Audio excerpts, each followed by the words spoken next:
네, 안녕하세요. 전산세무 2급에 여러분에게 강의를 하고 있는 박명희 강사입니다. 반갑습니다. 전산회계 1급을 공부하시고 또 그보다 조금 더 높은 급수를 여러분이 원하셔서 전산세무 2급 강의를 들으실 텐데 이 시험은 어떤 특징이 있는지 그리고 또 회계에 대한 기본적인 개념을 잠시 살펴보도록 하겠습니다. 이제 OT로. 그러니까 전산세무 2급 2021년도 자격시험은 뭐 2번 정도는 몇 건의 이제 일정은 바뀌었지만 그 아래쪽에 보시면은 연 6회 정도 시험이 출제가 되고 있고요. 시행이 되고 있고요. 시험 일정에 맞춰서 시험을 이제 준비하시면 되겠습니다. 대부분 이제 짝수달로 시험을 본다고 보시면 되겠어요. 시험 일정은 여기 세무사의 홈페이지 들어가셔서 이제 중간중간에 코로나 때문에 시험 일정이 중간에 또 여러분이 모르는 사이에 바뀔 수도 있어요. 그러니까 시험 일정은 중간에 잘 조율하시면서 시험 준비를 하시면 좋겠고요.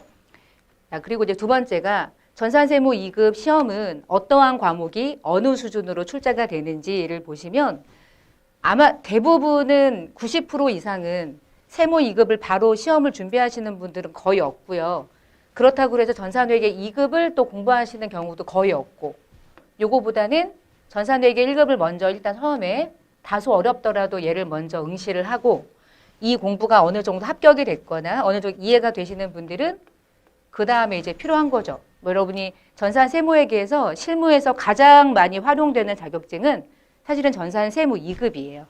전산세무 2급은 기본적으로 회사에서 일어나는 여러 가지의 회계, 실무와 관련된 실무 수행을 거의 대부분 100% 수행할 수 있을 법한 자격증 시험이거든요. 그래서 실무자들도 선호하고 이쪽 경력으로 뭔가 이제 취업을 하려고 하는 학생분들도 많이 이제 선호하는 자격증이에요. 인기가 짱이다 이렇게 생각하시면 돼요. 조금 어렵긴 하지만 전산세무 2급은 기본적인 4가지 자격증의 급수 중에는 완전 어렵진 않지만 그래도 조금 더 어려운 편이라서 전산회계 1급이 중급이면 얘보다 조금 더 어렵고요. 그리고 이제 재무회계나 원가회계나 세무회계 3과목이 여러분 시험에 출제되는 과목인데 이 중에 재무회계는 전산회계 1급 수준보다는 조금 어려워집니다. 그러니까 뭔가 이론적으로 조금 더 깊이 들어간다고 보시면 돼요. 그러니까 조금 공부를 더 하셔야 돼. 근데 전산회계 1급에서 어느 정도 이해가 충분하게 되어 있는 학생분들은 전산세무 2급을 들어갈 때 재무회계는 그렇게 이렇게 어렵다는 느낌이 별로 없어요. 대부분 해놓은 상태인 거야. 그래서 여기다가 조금만 더 내용을 추가하셔서 공부를 하시면 돼요. 그렇게 강의도 진행하고 있고요. 그러니까 중급보다는 조금 어려워지고요. 원가가 출제가 되는데 원가회계는 전산회계 1급에서 공부했던 내용과 거의 똑같고요. 90% 똑같아요. 한 10% 정도만 내용이 조금 더 추가된다고 보시면 돼요.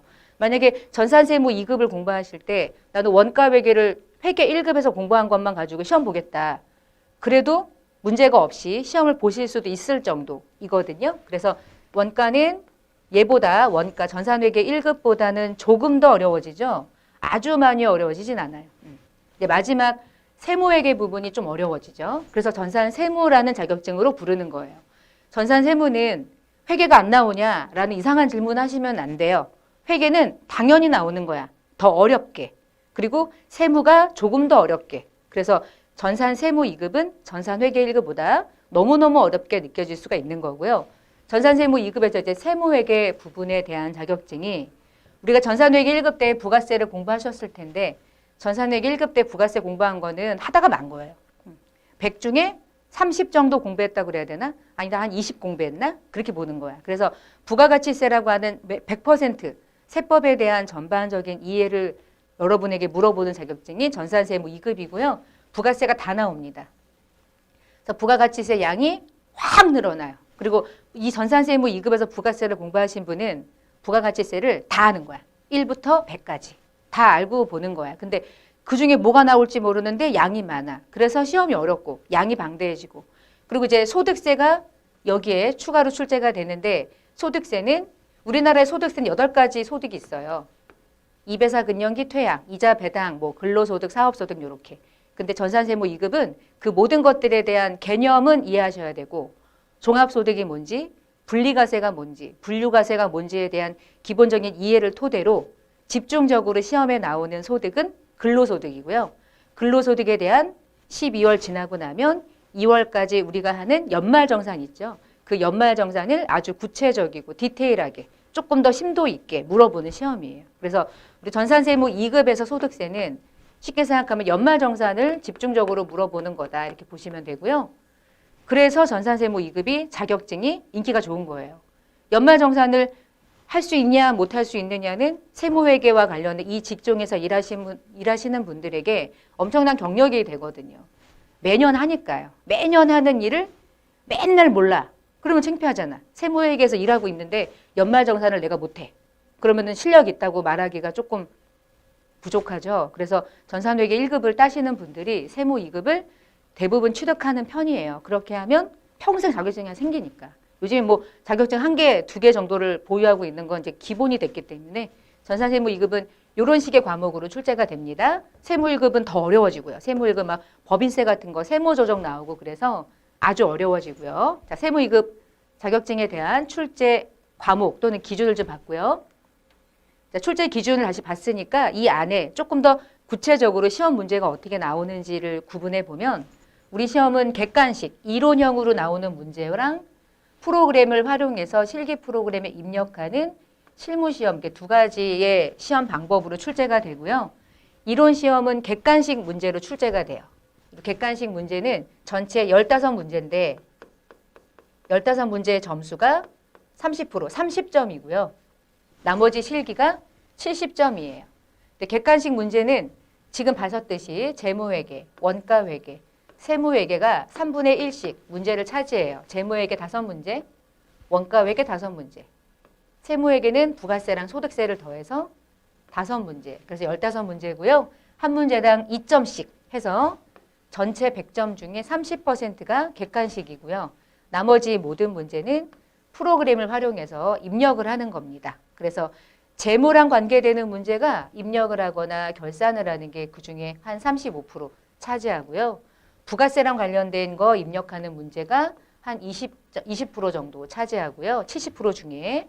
그리고 소득세와 관련된 문제가 15%입니다. 그게 점수예요. 70점 중에 15점, 70점 중에 20점, 70점 중에 35점. 그럼 재무회계도 무시하면 안 되겠죠. 재무회계가 점수가 제일 높지. 전산세무는 세무만 나온다는 생각을 혹시 하셨다면 그렇지 않아요. 회계는 더 어려워지고 점수도 많아요. 여전히 많아. 그리고 세무와 관련된 문제가 와 이거 어렵네라고 하는 문제가 갑자기 툭 튀어나오는 거죠. 그래서 이게 재무, 이게 부가세, 이게 소득세라고 생각하시면 돼요. 시험 시간은 1시간 반 시험 봅니다. 90분 동안 시험을 봐요. 그래서 이론 사지전당, 실기는 전산회계 프로그램을 활용하는데 우리가 시험 보는 전산회계 프로그램은 K랩 프로그램을 쓰고 있고요. 세무사회가 주관하는 시험이라서 여러분이 이제 세무사 사무실 들어보셨죠? 그러니까 세무사 사무실에서 사용하는 프로그램들이 여러 개 있거든요. 사실은 뭐 더존도 있고요. 여러 가지가 있는데 요즘에 이제 K랩이라는 프로그램을 많이 쓰더라고요. 그러니까 세무사회가 이거를 막 뿌리고 있는 거지. 자체적으로 이제 뭔가 이제 그것들을 가지고 세무사회와 연계해서 자격증을 배포하고 시험을 배포하고 그리고 이 자격증을 취득하면 뭔가 좀 더 뭐랄까 이쪽으로 취업을 할 때 어느 정도의 그 뭐라 그래요? 이거 좀 부여를 해주고 자격 부여를. 그러니까 그런 형식으로 좀 프로그램을 많이 이렇게 활성화하고 있는 추세이기는 합니다. 그 더존과 거의 동일하고요. 싱크로율은 99.99%입니다. 0.01% 차이 나요. 글씨체. 메뉴가 열릴 때의 특징 그런 것만 차이가 있고요. 프로그램을 활용하는 건 똑같아요. 그래서 여러분이 뭐 K랩을 활용하니까 더존을 활용하지 못하기 때문에 뭐가 문제가 된다라는 생각은 전혀 하실 필요가 없어요. 그리고 K랩도 요즘 많이 사용하고요. 그와 관련된 자격증입니다. 시험 시간이 1시간 반이고요. 시험 시간이 부족하다는 얘기를 제가 들어본 적은 없어요. 1시간 반은 매우 넉넉해요. 1시간이 아니기 때문에 1시간 반 동안 천천히 푸시는 게 좋아. 오히려 빨리 푸실 필요 없고. 그래서 당연히 제가 말씀드리지만 실기를 먼저 푸는 거예요. 시험장에선. 그리고 이론을 마지막에 푸는데 딱 1시간 반 나눠서 1시간 동안 실기 프로그램을 100% 활용할 수 있도록 시험 보시고 나머지 30분 동안 여유 있게 객관식을 풀거나 얘를 조금 더 치중하고 뭐 얘를 20분으로 배점 이렇게 시간을 잘 배열하셔서 여러분이 시험 시간에 온전하게 모든 문제를 다 푸실 수 있도록 이렇게 시험을 준비하시면 됩니다. 시험 기출문제를 조금 볼게요. 기출문제를 보시면 맨 처음에 객관식 문제가 15문제 이렇게 출제된다고 제가 설명을 드렸죠. 그래서 15문제 중에서 하나당 2점씩이고요. 그 중에 15문제는 재무회계와 관련된 문제가 5문제, 원가가 5문제. 그래서 원가회계를 공부하는 이유는 딱 하나예요. 실기 프로그램하고는 아무 관계가 없어요. 객관식 풀려고 공부하시는 거야. 객관식만 오롯이 원가회계가 큰 역할을 해요. 점수는 좀 높지 않습니까? 10점이고요. 10점이에요. 합격은 70이니까 얘네들이 무시할 수 있는 문제들이 아닌 거죠. 그리고 부가가치세랑 소득세랑 더해서 5문제. 이런 식으로 이제 객관식 문제가 출제가 되고 있어요. 사지선다고요. 뭐 찍어도 되겠죠. 자, 그 다음에 이제 일반 전표를 입력하는 문제가 5문제가 출제가 되는데 일반 전표 문제는 오롯이 재무회계와 관련된 과목이라고 보시면 돼요. 차대변 분개하는 거 아시죠? 입력하는 거. 전산회계 1급 때 공부했던 것보다 조금 어려워지지만 내가 시험을 봤는데 내가 운이 좋다. 그러면 되게 쉬운 기출문제를 만나게 되면 전산세무 2급과 관련된 과목을 공부한 것들이 하나도 안 나올 수도 있어. 문제를 내는 사람의 마음인 거야. 난이도는 막 급다 왔다 갔다 하기 때문에. 그래서 이게 뭐 재무라고 해서 아주 어려워지는 건 아니지만 우리 과정은 그렇다고 찍어서 공부할 수는 없어요. 저는 그렇게 강의를 하진 않는 편이니까 모든 공부를 하되 그 안에 뭐가 나올지 보시고요. 대부분 자본 중심의 문제는 무조건 출제된다고 보시면 돼요. 자기 주식 막 이런 거. 자, 일반 전표 5문제. 점수는 15점이겠죠. 그러니까 이렇게 출제가 되고요. 그 다음에 문제 2번이 뭐냐. 부가세랑 관련된 전표를 별도로 입력하는 거죠. 그걸 우리가 이제 메인 매출 전표라고 부르는데 메인 매출 전표 문제 5문제 출제됩니다. 전체 점수는 15점, 100점이고요. 그래서 부가세랑 관련된 것만 별도로 입력하는 거죠. 근데 분개를 못하면 이것도 말짱 도루묵이에요. 전표 입력한다는 얘기는 부가세와 관련된 신고와 함께 회계 처리도 같이 하는 걸 하나의 문제로 출제하기 때문에 분개를 못하면 이 문제는 더 이상 풀 수 없게 될 거고요. 그 다음에 문제 3번째가 뭐가 나오냐면 부가가치세를 공부했으니까 우리가 부가세를 100% 공부하거든. 부가세를 이제 다 알게 되는 거야. 나도 모르는 사이에. 그래서 부가가치세와 관련된 모든 부속신고서 중에 하나나 2개가 무조건 출제가 돼요. 지금 이 문제는 수출 관련 실적 명세서를 만드는 문제였어요. 그러니까 뭐 환율 되게 많이 나오고요. 외화 나오고 요 내용을 이 명세서를 직접 여러분이 작성하는 거예요. 부가세 신고서를 직접 작성하는 것 중에 얘는 부속신고서고요. 한 문제 점수 보이시죠? 자, 5점 정도가 100점입니다. 그리고 2문제 중에 전체 10점이나 한 12점을 주는데 그 다음 문제는 부가가치세와 관련되고 제가 이제 뒤에는 뺐는데요. 무조건 부가가치세 신고서를 여러분에게 직접 작성하게 해요. 그리고 또 하나가 뭐가 붙냐면 학생들이 제일 어려워하는 부분 중에 하나가 이제 가산세인데 가산세를 내가 직접 계산해서 신고서에 반영하는 게 시험 문제로 아주 많이 나오고요. 그러면 점수가 높아져요. 막 한 문제가 막 7점짜리, 8점짜리 이렇게 줘요. 그러니까 여기서 막 허걱해가지고 7점, 8점 날려먹으면 거의 뭐 10점 정도의 배점에서 날려먹으니까 나머지 90점 중에 어디에서 실수를 하냐에 따라 합격에 왔다 갔다 하는 거죠. 막 급락이 커요. 그래서 문제 하나가 점수가 크다는 거. 그런 부분이 시험 볼 때 좀 주의사항이고요. 그때 2문제 정도가 나오고요. 그리고 4번째 문제가 재무회계의 마지막은 결산하는 거잖아요. 그래서 결산을 하는 걸 5문제씩 출제합니다. 무조건. 점수는 15점 정도가 되겠죠. 결산이 되게 쉬운 것도 있는데 다소 어려운 것도 있고요. 문제가 많이 나오니까 힘들어요. 하여튼 요거 준비 잘 하셔야 되고요. 마지막이 소득세와 관련된 문제인데 소득세는 거의 대부분 무조건 15점 정도가 100점이고요. 2문제가 출제가 돼요. 그러니까 2문제 중에 한 문제는 근로자가 들어왔다. 사원 등록하시오라고 하거나 우리가 급여 줄 때 다 안 주죠. 급여 줄 때 막 세금 까고 주고 4대 보험 까고 주고 막 그렇게 하잖아요. 그리고 여러분이 급여 받을 때 기본금 말고 식대 같은 것도 받고 막 이런 거 받죠. 이렇게 자가운전 보조금 이런 거. 그러면 식대나 자가운전 보조금은 세금을 내나?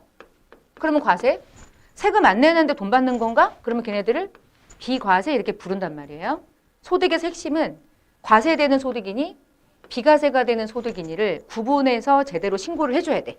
그래서 소득세에서 중요한 건 이런 것들을 구분하는 거고요. 요거 하나 만들어내는 게 5점입니다. 한 문제 5점. 그러면 5점짜리니까 전체 15점 중에 얘가 5점이죠.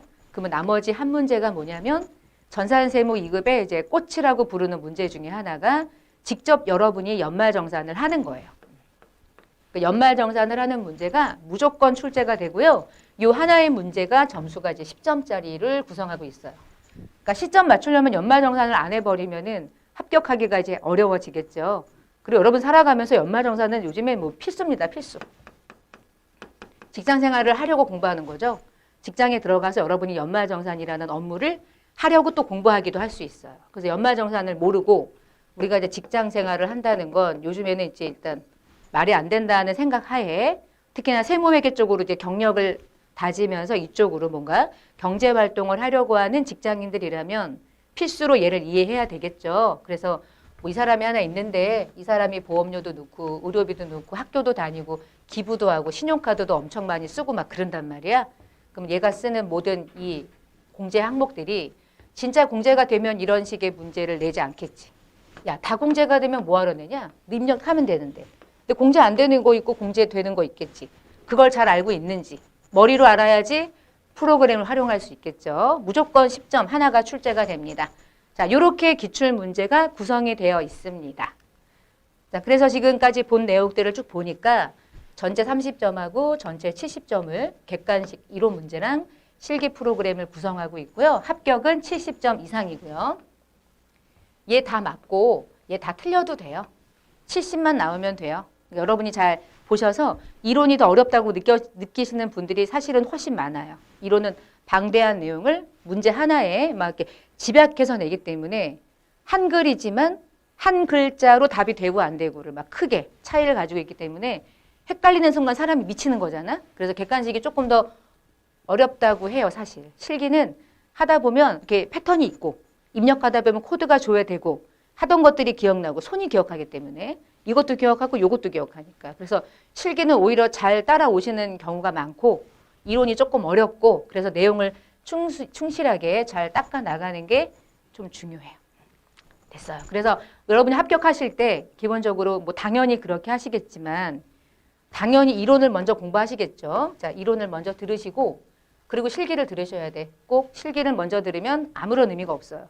실기는 이론이 되어 있다는 토대로 제가 입력하는 방식, 신고서를 만드는 방식을 설명드리는 거니까 입력하는 스킬을 알려드리는 거지. 이걸 막 이론을 내용을 설명하기보단 그치만 하다 보면 제가 이론 설명을 합니다.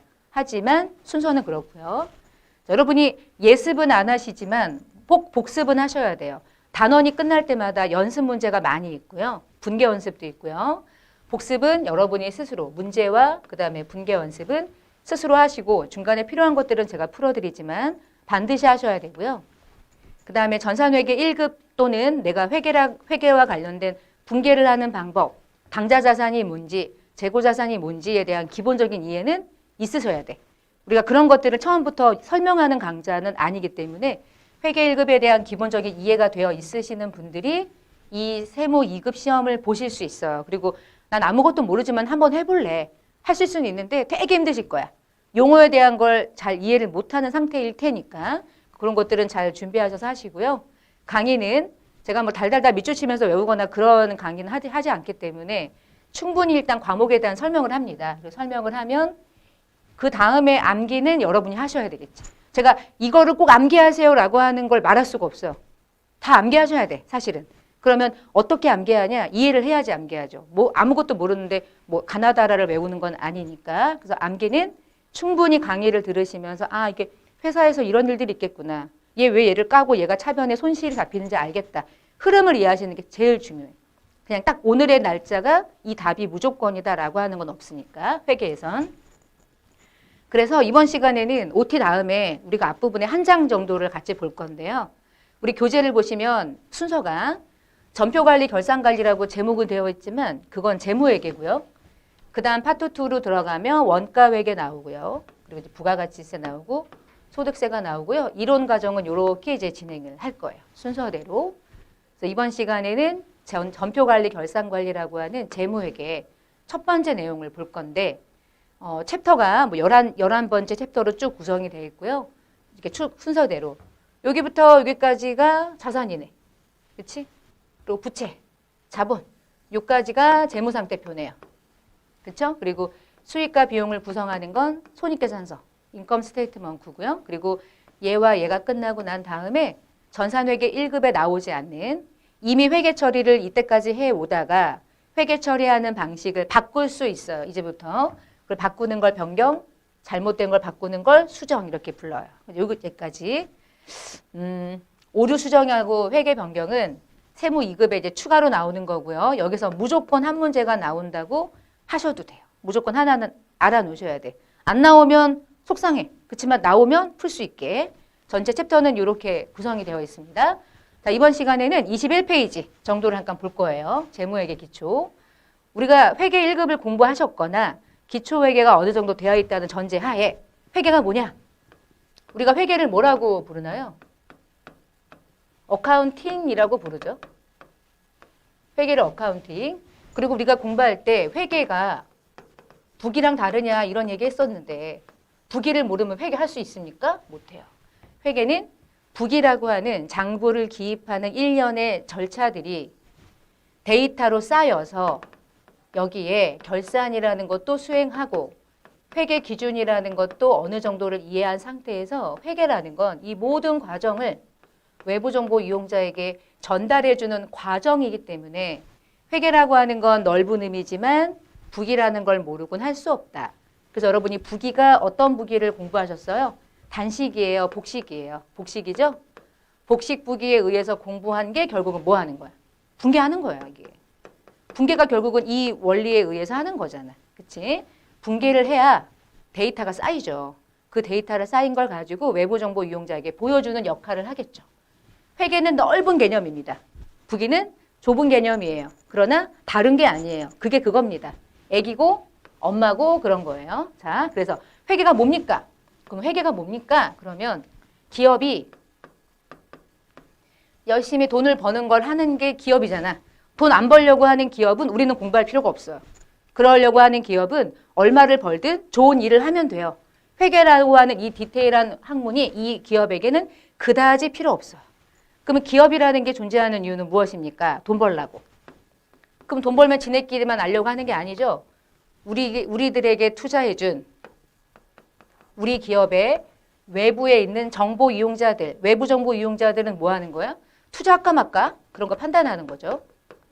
그럼 투자할까 말까를 판단하기 위해선 이 기업의 정보를 이용해야죠. 보면서 이제 판단할 거 아니야. 투자 가치가 있느냐 없느냐 이런 것들을 판단해야 되니까. 그래서 회계라고 하는 일은 이거예요. 이들에게 우리 기업의 정보를 알려주는 온 과정인데 이 기업의 정보를 우리는 뭐라고 부르냐?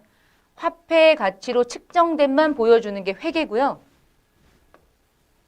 화폐 단위가 아닌 건 우리가 하는 회계가 아닌 거야. 화폐 단위가 아닌 건 회계가 없어. 그냥 그거는 뭐 사업 보고서 같은 거야. 그건 알아서 하는 거고 영업팀이 하고 저기 이제 마케팅 부서가 하는 거고. 그래서 회계는 외부 정보 이용자에게 무언가를 보여주는데 그 무언가를 화폐 단위로 측정된 걸 예쁘게 만들어줘야 되는데 그 예쁘게 만들어주는 표를 우리는 재무제표다 이렇게 부르는 거죠. 그래서 기업의 경제적인 활동에 대해서 그 정보가 맞나? 얼마지? 그건 뭘까? 자산일까? 부채일까? 수익일까? 두 번째. 근데 그게 얼마일까? 100만 원일까? 110만 원일까? 측정하는 거고요. 그러면 기록해야죠. 그 기록하는 게 분계하는 거죠. 그렇게 해서 회계 정보에 이용자가 합리적인 판단이나 의사결정을 할 수 있도록 기업의 활동에 대한 성과, 그래서 얼마가 있는지에 대한 재정 상태를 화폐 단위로 파악해서 그 결과를 요 표로 만들어서 이해관계자들에게 이렇게 하는 거야. 이렇게 하는 거. 자, 이렇게 하는 걸 뭐라고 합니까? 회계라고 해요. 부기는 뭐예요? 회사 안에서 차대변 쪼개는 거예요. 입력하는 거야. 그건 단순 부기. 그건 부기. 회계는 이 온 과정, 이걸 이제 어카운팅이라고 하는 회계라고 부르는 거예요. 그러니까 만만치가 않은 거예요, 공부가.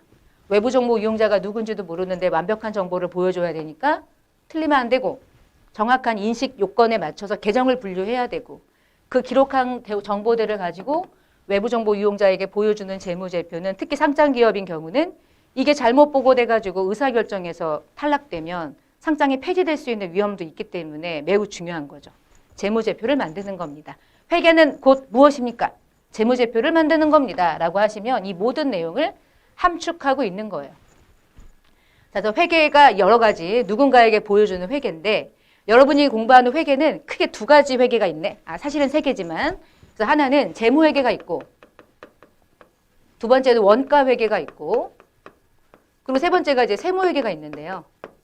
다 회계 1급 때 공부한 거니까 이제 얘가 어떻게 구분되는지는 나중에 공부할 거고 재무회계가 하는 일이 뭐예요? 재무제표를 만드는 거죠. 여기다 쓸게요.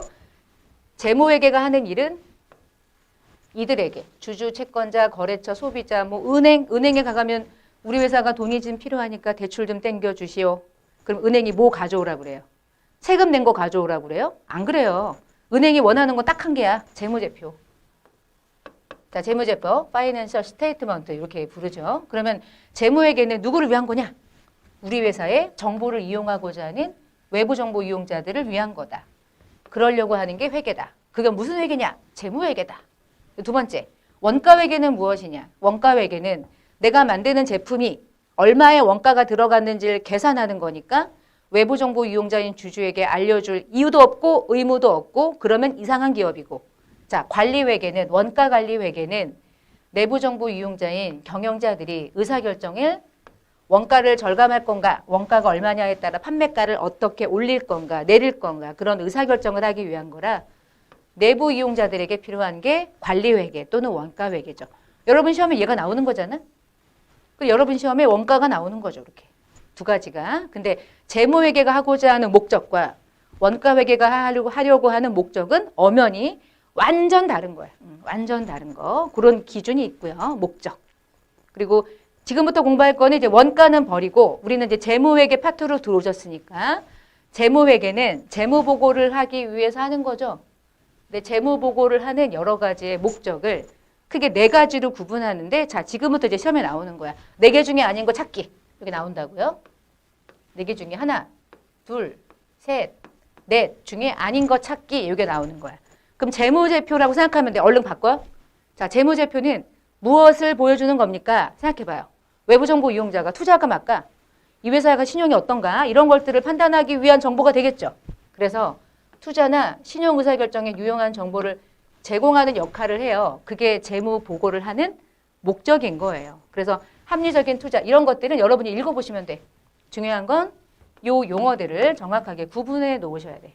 일반 기업 회계 기준에 명시하고 있는 재무 보고를 하는 목적 4개 중에 아닌 거 찾아내기 나오기 좋아요. 그 다음 두 번째 우리 회사가 막 재무 상태가 자산이 막 100억이야. 100억이고 부채가 80억이야. 그럼 자본이 20억이야. 그러면 그렇게까지 자본 구성이 그렇게 탄탄하지 않아 보이면 불안정할 수 있잖아.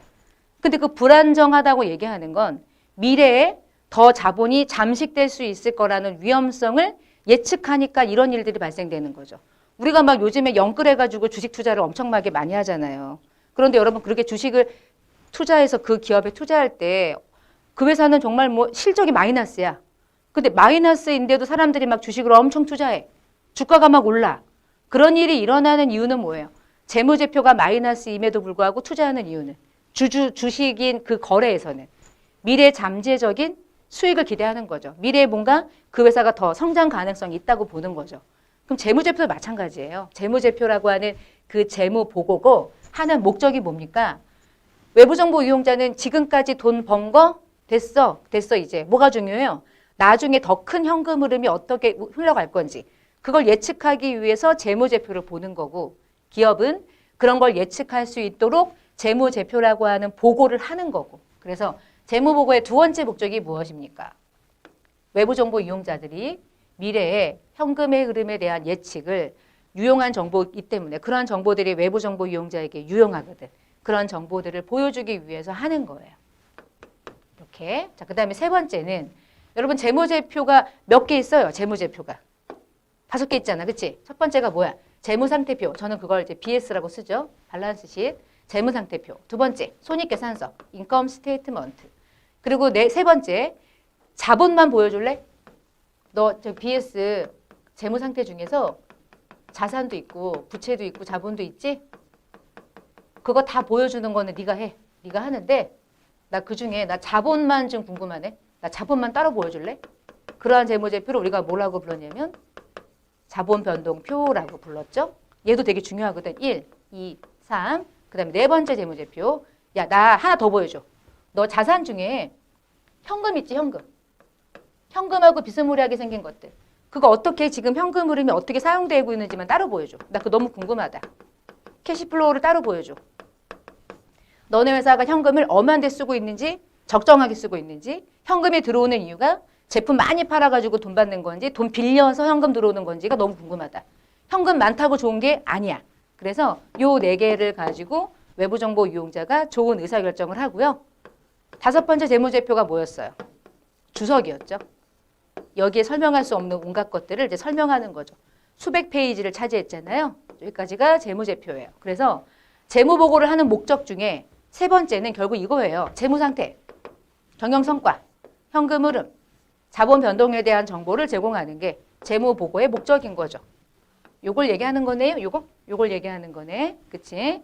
자, 그 다음 네 번째는 여러분 우리 기업들이 외부 정보 이용자들에게 보여주는 재무제표를 마지막 책임을 누가 져요? 책임은 얘가 지는 거죠. 경영자가 지는 거죠. 근데 경영자가 책임을 진과 동시에 뭘 받아? 지가 대표이사로 이제 선임됐어요. 그러면 걔가 이제 경영을 하는 거잖아. 그럼 경영을 하니까 이 경영에 대한 책임 중에 잘했으면 나중에 잘했다고 뭐 받아요? 돈 받죠. 인센티브. 그리고 유명한 경영진들은 연봉이 1원이잖아. 그리고 인센티브가 막 수백억을 차지하죠.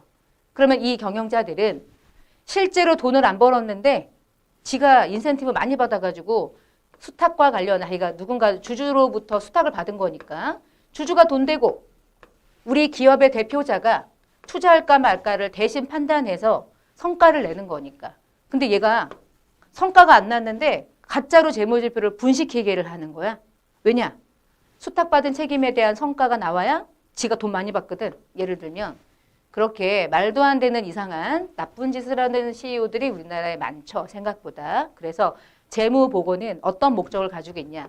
수탁받은 네가 제대로 잘 책임을 지고 있는지 그게 이제 성과로 나타내겠죠. 근데 그 성과를 하면 안 되겠지. 뭐 그런 거 이제 나중에 하는 일인 거고. 그래서 경영자가 맡은 이 책임에 대한 평가 지표로서 사용되는 거예요.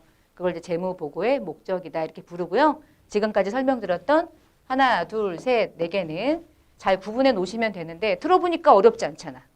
이거 뭐 읽습니까? 이런 내용들을 압축해서 네 가지 흐름만 잘 구분해 놓으시면 되지 않을까 싶어요. 재무보고에 대한 기본적인 목적. 경영자 수탁 책임, 얘 빠지고 이상한 거 하나 집어넣는 경우가 제일 많아요. 자, 이제 재무제표를 좀 볼게요. 그럼 지금까지 얘기했던 재무제표는 5개가 있고요. 재무상태표, 손익계산서, 자본변동표, 현금흐름표, 그리고 마지막 주석이 있습니다. 5개를 하나씩 좀 볼게요. 자, 첫 번째, 재무상태표는 책에 보시면 이렇게 적혀 있어. 기업의 정보인데 그 기업의 어떤 정보냐면 재무상태다. 근데 재무상태인데 그 시점이 뭐냐? 1월부터 12월까지 벌어들인 현금의 유입액을 말하는 게 아니고 지금 현재 더본코리아 재무제표를 제가 조금 띄웠습니다. 지금 보시면 26기가 2019년이래요. 25기가 2018년이래요. 지금 보고 있는 모든 숫자는 원 단위로 기입했대요. 그럼 보이는 게 금액이죠. 318억 이렇게 가는 거죠. 240억 뭐 이렇게 읽으시면 되는 거야. 20억, 30억, 3억 9천 막 이렇게 원 단위로 정확하게 읽으시면 돼요. 근데 여기에 나와 있는 것 중에 예를 들면 이것만 볼까요? 현금 및 현금성 자산이 지금 현재 240억. 우리가 더본코리아를 공부하는 건 아니고 더본코리아가 우리가 공부하는 기업 회계 기준과 동일한 기준을 사용하고 있는 기업이기 때문에 여러분이 공부할 때 도움 받으시면 좋아요. 재무제표를 많이 봐야 여러분 이 재무회계의 기본적인 목적을 이해할 수 있으니까. 근데 보면 현금 및 현금성 자산이 240억 2,318만 1,949원이래. 이게 뭐야? 들어왔다는 거예요? 나왔다는 거야? 나갔다는 거야? 아니면 잔액이라는 거야. 잔액이죠. 2026기가 언제야? 2019년 12월 말일이야. 그러면 1기부터 26기까지 오는 요 시점에 가지고 있는 현금의 잔액을 의미하는 거지 1년 동안 들어온 돈을 의미하는 게 아니죠. 자, 그래서 재무상태표는 이렇게 정의를 내리죠. 기업의 재무상태인데 그 재무상태는 일정 언제부터 언제까지라는 개념이 아니라 지금 잔액을 말하는 거야.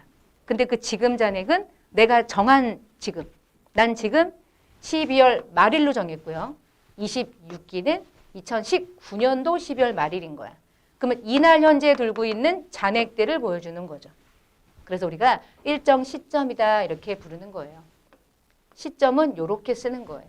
재무 상태는. 됐죠? 그래서 지금 잔액이 얼마야를 보여주는 거라서 동태적이 아니고요. 정태적인 보고서다 이렇게도 불러요. 일정 시점이죠. 알고 계시겠지만 두 번째를 가볼게요. 240억 정도 있네요. 적은 것도 아니고 큰 것도 아니고 하여튼 그러네. 그치?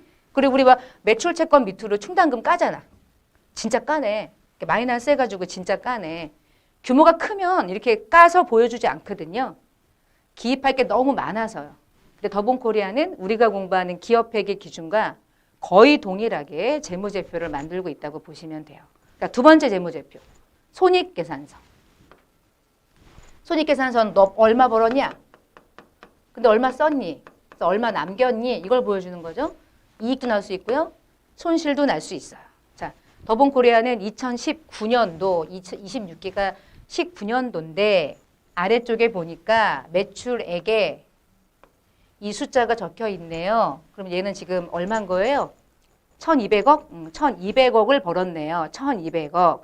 이 중에 제품 매출은 한 290억이고요. 상품 매출은 훨씬 많네요. 막 그렇게 됐네요. 그리고 뭐가 빠지고 막 그랬습니다. 기타 매출도 있고 막 그래요. 자세한 건 나중에 여러분 보시고.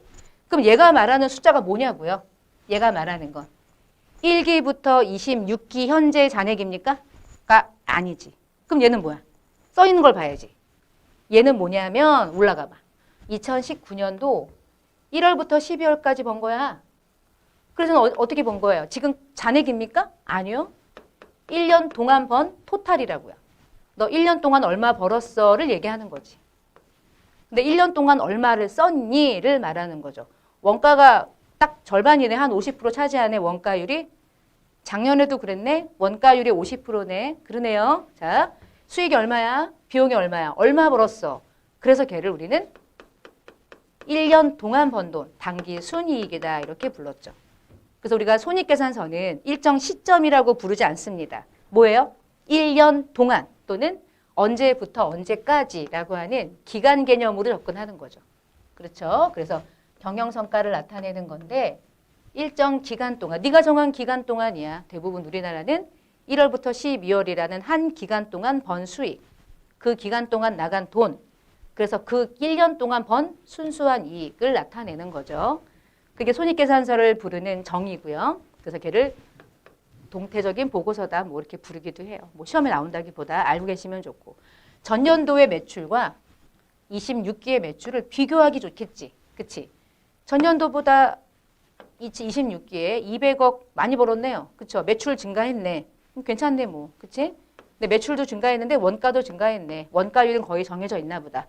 이렇게 보시면 되는 거예요. 자, 그 다음에 세 번째 재무제표는 자본 변동표.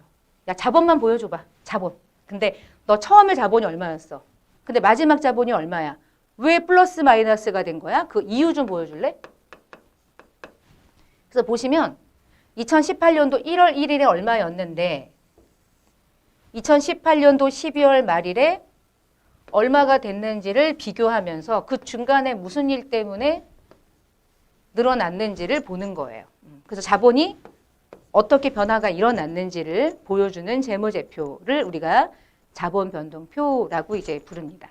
이렇게 보시면 나중에 분석하죠 뭐. 자, 이익잉여금 당기순이익의 누적액이잖아. 지금 당기순이익이 65억 벌렸어요. 65억을 벌었음에도 불구하고 기초보다 기말이 조금 더 증가했죠. 아무래도 조금 증가했지. 벌어냈으니까. 기타 포괄은 여러분이 알고 있는 매도가는 증권 평가 손실, 재평가 잉여금 그런 것들을 별도로 표시해주는 자본 계정이고요. 그러니까 이렇게 해서 자본의 변화만 별도로 보여주는 거예요. 자본 변동표도 시점이 아니에요. 1월 1일에 얼마였어? 근데 12월 말일에 이만큼 된 거야? 이유 좀 설명해줘. 이유. 그 이유를 보여주는 거예요. 그 자본 변동표도 뭡니까? 일정 기간의 개념으로 접근하는 거죠. 알고 계시겠지만 정리하고 가는 겁니다. 지금. 자, 이제 네 번째 재무제표. 현금 흐름표. 여러분 전산세무 2급도 얘하고 얘가 시험 문제로 출제되진 않아요. 만드는 게 나오진 않아. 근데 용어는 알아야죠. 용어도 시험에 나오니까. 자, 현금 흐름부터 마찬가지예요. 1월 1일부터 12월 말일까지 현금이 들어오고 나갔는데 왜 들어오고 나갔는지를 알려줘. 그래서 영업활동에 인한 현금 흐름, 뒤에는 잘렸지만 투자활동으로 인한 현금 흐름, 마지막 세 가지 활동으로 재무회계 활동으로 인한 현금 흐름, 세 가지의 활동별로 현금의 흐름이 들어왔는지 얼마가 나갔는지에 따라서 현금이 1월 1일 기초와 12월 말에 현금의 잔액이 왜 차이가 나는지를 보여주는 거예요. 그래서 걔도 일정 기간 동안이죠. 그리고 제가 이거 세 가지를 묶어놓은 이유는 나름의 이유가 있었던 거야. 세 개는 기간이고요. 하나만 시점이에요. 그건 유일하게 재무상태표는 시점 개념의 재무제표죠. 그리고 우리가 재무제표 중에 이제 중요한 것 중에 하나가 마지막이 이제 주석인데 주석은 회사 이름 써 있고 맨 첫 번째 언제 개업했는지 써 있고요. 무슨 업종을 하는지 써 있고요. 아래쪽에 주주도 알려주는데 그건 너무 오픈하기 좀 그래가지고 안 띄웠습니다. 그리고 아래쪽에 보면 써 있어. 너네가 만든 재무제표 어떤 기준으로 만든 거야? 너네 회사 혹시 국제회계 기준 적용했니? 아니면 그냥 우리나라 기준을 K갭이라고 약으로 적습니다. 우리나라 기준 적용했니? 그 써야 돼. 그래야지 여기 나와 있는 모든 숫자들이 어느 기준에 의해 작성했느냐에 따라서 그 결과가 달라지기 때문에 그래요. 근데 여러분 시험 보는 기준은 뭡니까? 얘 아니고 얘죠. 딱 노본코리아가 딱 요 기준을 쓰더라고요. 뭐 상장할까 말까 예전에 좀 말이 있었죠. 근데 그치? 이데아도 상장할까 말까 그랬지 옛날에. 근데 점주들의 이익을 극대화하기 위해서 외부 주주의 이익으로 극대화되는 걸 방지하기 위해 상장을 보류했단 말이야. 근데 더본코리아는 그래서 그런 건지 모르겠지만 여전히 비상장 기업입니다. 그리고 이 기준에 따라 재무제표를 만들고 있다는 게 눈에 보이네요. 그렇게 해서 재무제표를 보면서 이 기업의 정보를 활용할 수 있는 거야. 이미 저하고 여러분은 어느 입장으로 보고 있는 겁니까? 외부 정보 이용자로서 그 기업이 만들어내는 재무제표를 보고 유용한 정보로 활용하고 있는 거예요. 이렇게 저는 이런 방식으로 누군가는 주식을 투자하는 활용 장부로 그렇게 사용하고 있는 거죠. 자, 지금까지 재무제표를 조금 봤는데 재무제표 지금까지 본 것 중에 주의사항 몇 가지만 조금 적어드리면 이 세 가지는 재무제표를 만드는 기준 중에 1년 동안 돈이 나가거나 돈이 들어온 걸 중심으로 만들지 않고 성급비용, 선수수익 이런 거 회계 처리하듯이 기간 동안 발생된 걸 기준으로 해서 손익을 구성해요. 그것에 따라서 기업의 재무 상태가 바뀌죠. 그렇게 회계 처리를 하는 기준을 우리는 발생주의, 발생기준이라고 부르는데 재무제표는 발생기준으로 만드는 게 원칙입니다. 근데 다 발생주의로 만들다 보니까 캐시가 어떻게 캐시플로우를 가지고 어떻게 현금의 유입과 유출이 있었는지를 알 수 없네. 그래서 하나만 현금 기준에 의해 작성하죠. 그게 유일하게 얘죠. 객관식 많이 나올 수 있는 부분 재무제표 핫둘 셋은 발생주의에 의해서 작성합니다. 근데 하나의 재무제표만 현금주의에 의해 작성합니다. 말 그대로 현금 흐름표만.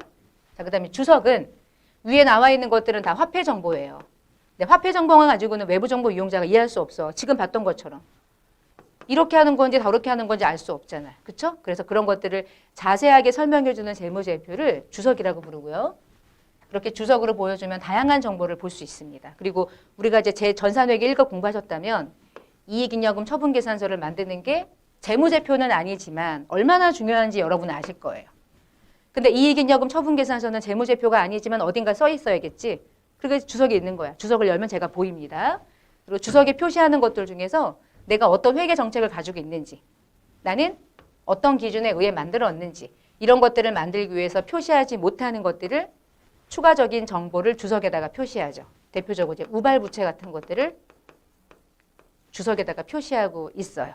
자, 이렇게 기본적인 1강에서 회계에 대한 기본적인 개념과 그 다음에 전산회계 1급을 공부하셨다는 전제하에 전산 재무제표의 종류나 특징을 조금 같이 살펴봤고요.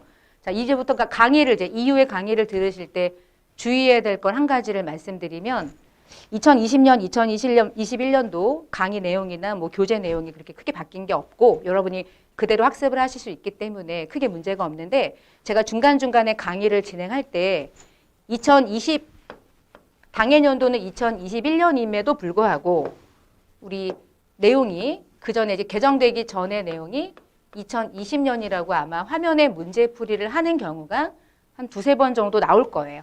그럴 때는 여러분 교재에 있는 연도를 가지고 학습을 하시면 돼요.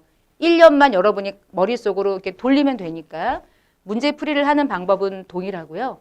그리고 연도가 뭐 1년이 지났다고 그래서 올해 연도의 회계 처리가 달라지는 거는 아니니까 그래서 제가 아래쪽에다가 자막도 나가고 하겠지만 혹시 헷갈리실까 봐 그래서 회계 연도는 올해는 2021년이지만 중간중간에 문제를 풀 때 2021년도라고 하는 기준이 2020년으로 화면에 뜬다면 교재 보시면서 요거는 여러분이 이제 가늠하면서 강의를 들으시면 돼요. 내용은 동일하고 문제풀이하는 방식도 동일하니까.